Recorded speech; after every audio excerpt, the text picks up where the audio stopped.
योगी ने दिया 80-20 का चुनावी फॉर्मूला, जिससे बदली अब यूपी की सियासत। इस बार कोर वोटर्स पर होगा पूरा फोकस, मोदी योगी ने इस पर किया मंथन। मोदी योगी के सामने नहीं चलेगी सपा बसपा की कोई भी चाल। 2024 में योगी की अगुवाई में बीजेपी रचेगी इतिहास।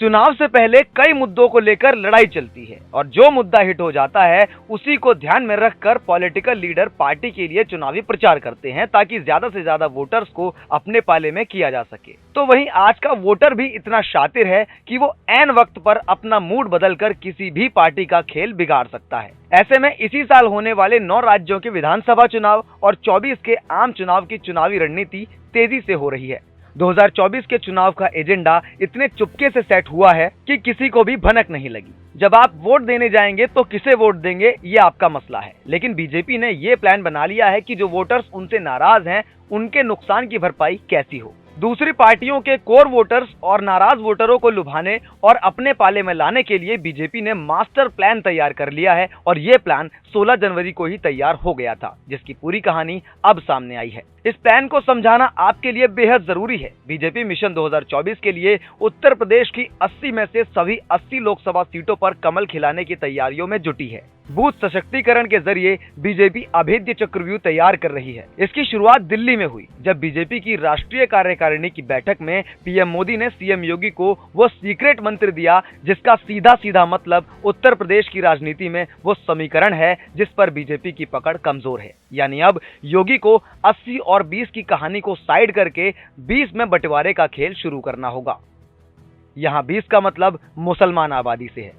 ऐसा पहली बार होगा जब जाति से ऊपर उठकर हिंदुओं में यूनिटी बढ़ेगी और मुसलमान बंटने लगेंगे। और इसके सबसे बड़े सूत्रधार होंगे यूपी में योगी सरकार के मंत्री दानिश अंसारी, जिन्हें मोहसिन रजा की जगह योगी ने इसीलिए मंत्री बनाया ताकि 2024 में सिर्फ अपनी जीत का रास्ता ही नहीं बल्कि विपक्षी पार्टियों की कहानी भी कांग्रेस की तरह हो जाए।